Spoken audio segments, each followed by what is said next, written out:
Assalamualaikum warahmatullahi wabarakatuh. Selamat datang wahai sahabat yang dirahmati Allah Subhanahu wa Ta'ala. Saya doakan, semoga diberi keselamatan dunia dan akhirat untuk kita semua. Pada video kali ini, kita akan menjelajahi misteri kehidupan setelah kematian dalam Al-Quran, wajib tahu. Yuk kita simak bersama kisah inspiratif ini.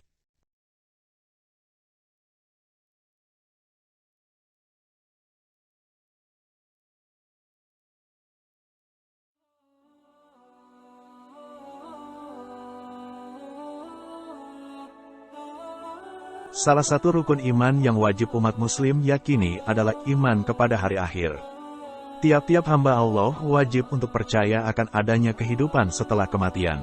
Ustadz Ahmad Zainuddin Al-Banjari, dalam salah satu kajiannya menyebut membicarakan misteri kehidupan setelah kematian, sama halnya dengan membicarakan akidah atau iman kepada hari akhir. Hal ini perlu tertanam dalam hati dan pikiran tiap-tiap umat muslim.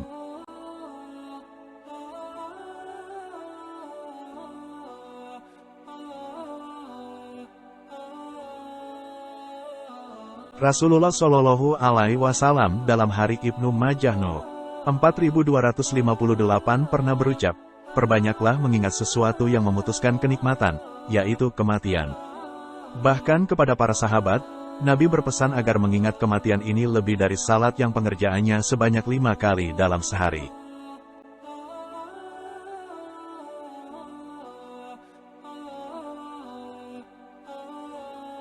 Kita, umat, juga diminta untuk memperbanyak mengingat kematian. Dengan mengingat kematian, kita mendapatkan pahala karena ini adalah ibadah yang disyariatkan oleh Allah Subhanahu wa Ta'ala, ujar Ustaz Ahmad kepada jamaah kajian agam di Masjid Jami' Al-Mubarak, Senin, 15/10. Gaya hidup para sahabat pun dalam urusan hari akhir selalu menjadi yang paling sempurna. Semuanya mencari surga yang paling tinggi dan megah, surga Firdaus.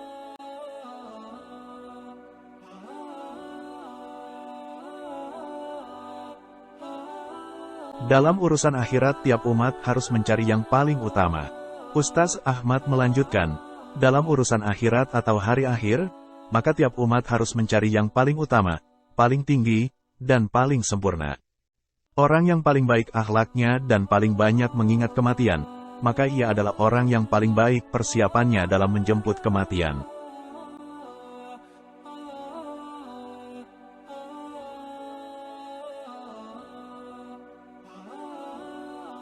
Mengingat kehidupan setelah kematian telah menjadi kebiasaan baik bagi Nabi maupun para sahabat. Nabi Muhammad Shallallahu Alaihi Wasallam tidak pernah berhenti untuk mengingatkan tentang adanya surga dan neraka. Bahkan saking seringnya hari akhir ini menjadi perbincangan dalam majelis, para sahabat bahkan menganggap kehadiran surga dan neraka ini seperti kasat mata. Mereka mampu melihat di depan mata kepala mereka meski hal ini masih menjadi rahasia Allah Subhanahu wa Ta'ala.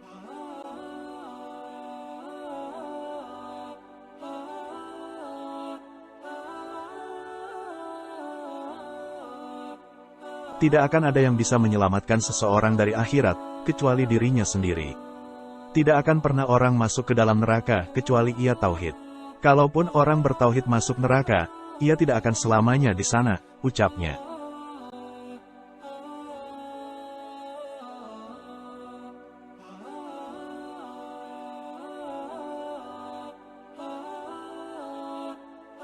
Ia pun mewanti-wanti jamaah agar tidak berperilaku seperti orang kafir. Orang kafir akan senantiasa rakus dalam umur. Sepanjang hidupnya, orang kafir hanya akan berpikir bagaimana cara agar bisa hidup di dunia selama-lamanya. Sementara sebagai seorang muslim akan memikirkan bagaimana cara bertahan setelah kematian.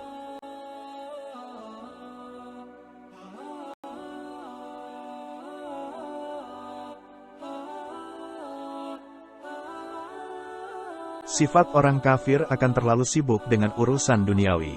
Bagaimana mereka bisa menikmati hidup di dunia yang fana dan sementara ini dengan penuh?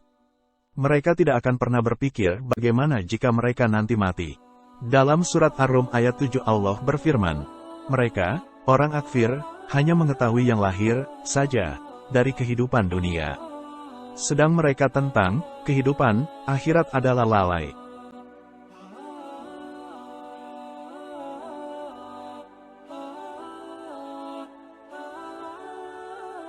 Kehidupan setelah kematian sejatinya mulai dari sesaat setelah ruh manusia berpisah dari jasadnya dan terangkat ke langit lalu kembali lagi ke alam barzah. Dalam surat Al-Ankabut, ayat 57 Allah berfirman, "Setiap yang bernyawa akan merasakan mati. Kemudian hanya kepada Kami kamu dikembalikan."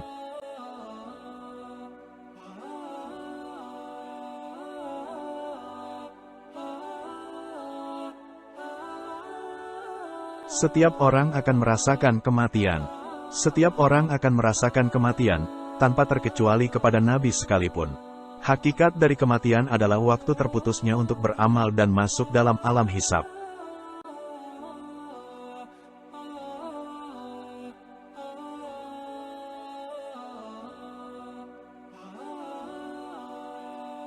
Di dunia, orang cenderung bebas melakukan hal apapun, baik yang bersifat baik maupun buruk. Ini terjadi karena tidak akan ada yang menghitung dan menilai setiap perbuatan manusia di dunia. Namun berbeda dengan setelah kematian, sekecil apapun perbuatan di dunia akan dipertanggungjawabkan.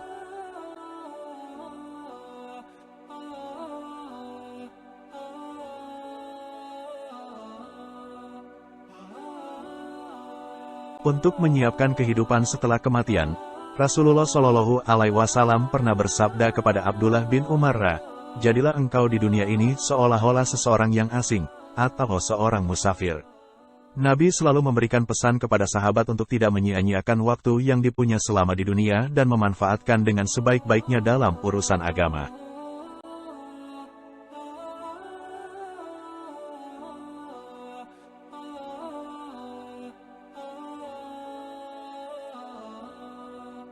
Kematian sejatinya adalah pembeda antara dunia ini dan dunia yang hidup selama-lamanya. Kematian adalah pemisah antara waktu untuk beramal dan waktu untuk ganjaran atas amal, serta pemisah antara waktu pengumpulan amal dan perhitungan atas amal yang sudah dikumpulkan.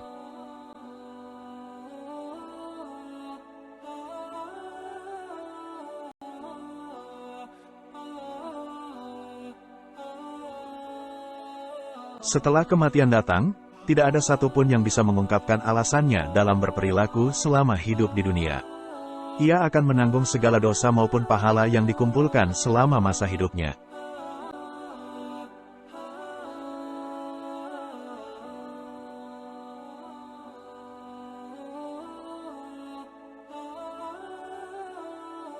Tidak ada seorang pun yang tahu kapan ia akan mati. Bahkan Nabi pernah bersabda bahwa sesungguhnya tiap-tiap manusia berada dalam bahaya karena tidak tahu kapan akan mati.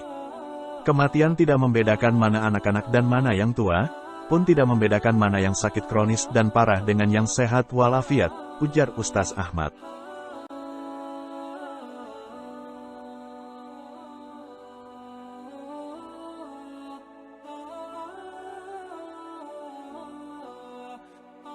Dalam hari Al-Hakim dan Bukhari disebut Rasul pernah bersabda, "Sesungguhnya jika Allah menghendaki untuk mencabut nyawa seorang hamba di suatu tempat, maka Allah jadikan hamba itu memiliki keperluan di tempat tersebut."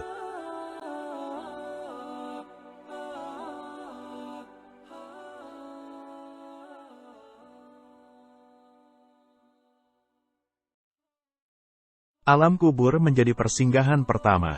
Terakhir, Ustaz Ahmad mengingatkan, alam kubur akan menjadi persinggahan pertama bagi ruh yang telah tercabut dari jasadnya. Siapa yang selamat dalam kubur, maka setelahnya kehidupan di akhirat akan lebih mudah. Namun bagi siapapun yang bersusah-susah dalam menjalani kehidupan di alam kubur, maka seterusnya ia tidak akan pernah tenang.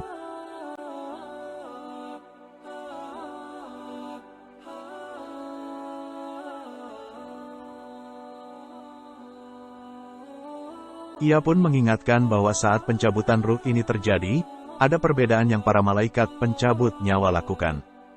Hal ini tentu melihat dari amal dan ibadah masing-masing manusia.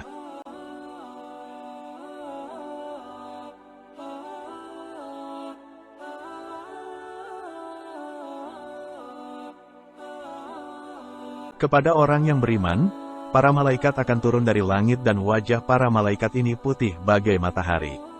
Mereka akan membawa kain kafan dan tandu dari surga. Sementara bagi orang kafir, wajah para malaikat ini akan berwarna hitam dan mereka membawa kain dan tandu yang berasal dari api neraka.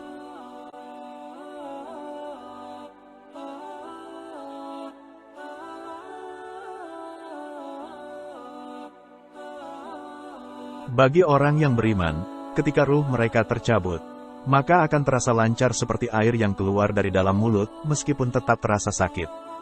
Namun bagi orang kafir, Rasulullah Shallallahu Alaihi Wasallam mengibaratkan prosesnya seperti mencabut bulu domba yang basah, berat.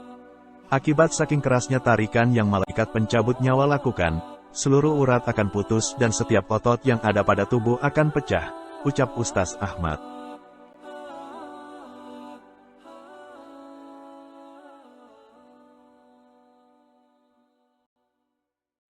Harta dan prestasi yang manusia miliki selama hidup tidak akan mereka bawa dalam kubur.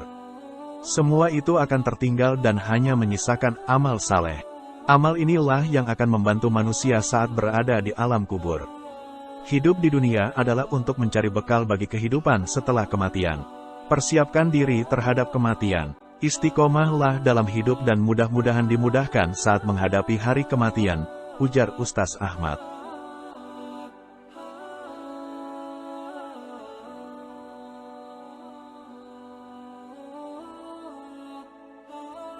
Tahap kehidupan setelah kematian menurut Islam. 1. Alam kubur atau alam barzah. Di alam kubur, manusia akan bertemu dengan malaikat munkar dan nakir yang akan bertanya pada mereka mengenai agama. Malaikat munkar dan nakir akan bertanya kepada manusia siapa Tuhan mereka, apa agama yang mereka percayai, apa kitab yang mereka baca, dan siapa nabi mereka. Manusia akan terus berada di alam kubur sampai tiupan sangkakala berbunyi.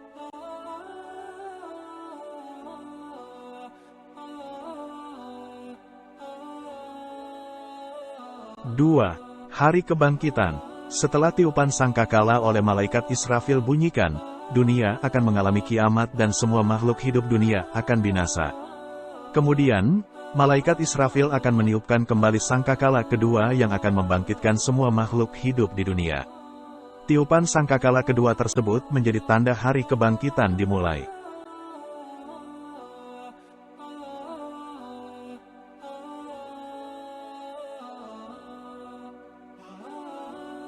3. Padang Mahsyar. Setelah manusia bangkit, mereka akan terkumpulkan pada Padang Mahsyar. Padang Mahsyar merupakan sebuah tempat datar yang sangat luas dan kering dengan matahari berjarak hanya 1 jengkal dari kepala manusia dan terus menyinari padang ini. Saat berada pada Padang Mahsyar, orang-orang kafir dan musyrik akan merasa sangat kepanasan.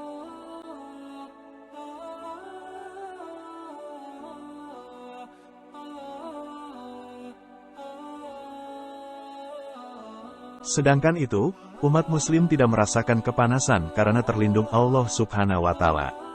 Setiap manusia yang ada pada Padang Mahsyar mulai teradili amal perbuatannya dengan iringan 2 malaikat.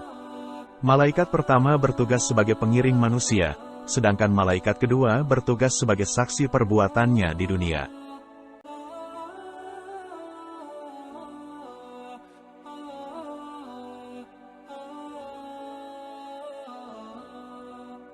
Empat. Yaumul Mizan atau hari penimbangan. Setelah bangkit pada Padang Mahsyar, manusia akan berkumpul berdasarkan nabinya. Mereka akan berbaris dan menunggu Yaumul Mizan atau hari penimbangan, yaitu ketika amalan mereka tertimbang baik dan buruknya. Sementara itu, jika manusia lebih berat timbangan amal buruknya, maka dia mendapatkan kecelakaan.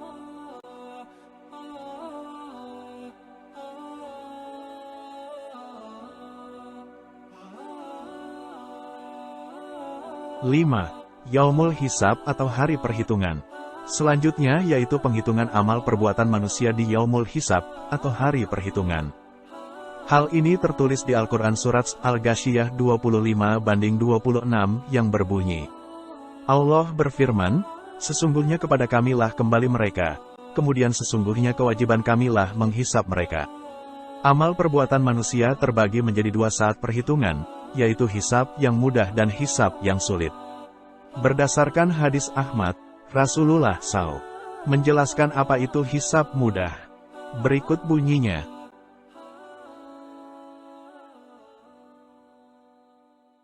Kemudian dari Aisyah R.A. Ia bertanya tentang apa itu hisab yang mudah. Rasulullah SAW lantas menjawab, Allah memperlihatkan kitab hamba-Nya kemudian Allah memaafkannya begitu saja. Barang siapa yang dipersulit hisabnya, niscaya ia akan binasa. Hari Ahmad.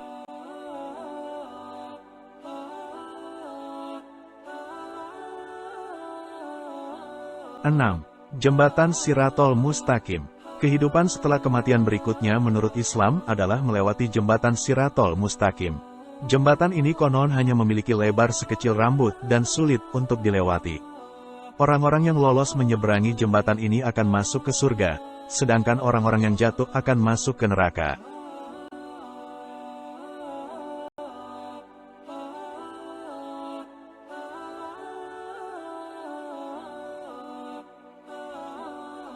Bagi manusia yang timbangan amal kebaikannya tinggi, ia akan mudah menyeberangi jembatan ini. Sementara itu, manusia yang timbangan amal kebaikannya sedikit akan kesulitan menyeberangi jembatan ini.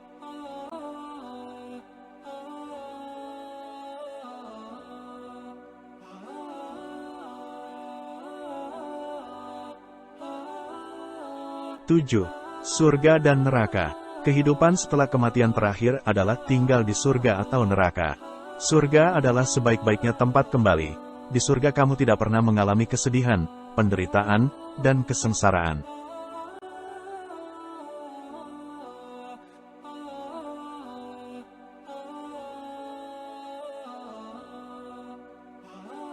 Surga Allah ciptakan untuk umatnya yang beramal saleh dan berhati bersih. Sementara itu, neraka merupakan seburuk-buruknya tempat kembali dan penuh dengan penyiksaan, kesedihan, dan kesengsaraan. Orang-orang yang berbuat keburukan akan tinggal di neraka sebagai balasan keburukan yang mereka lakukan di dunia.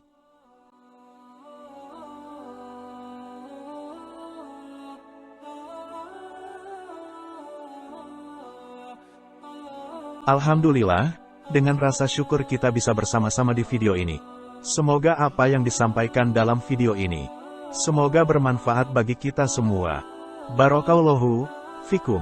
Hasbunallahu wa ni'mal wakil, ni'mal maula wa ni'man nasir. Salam ahadun ahad, Allahu akbar. Isi kariman al-mut syahidan.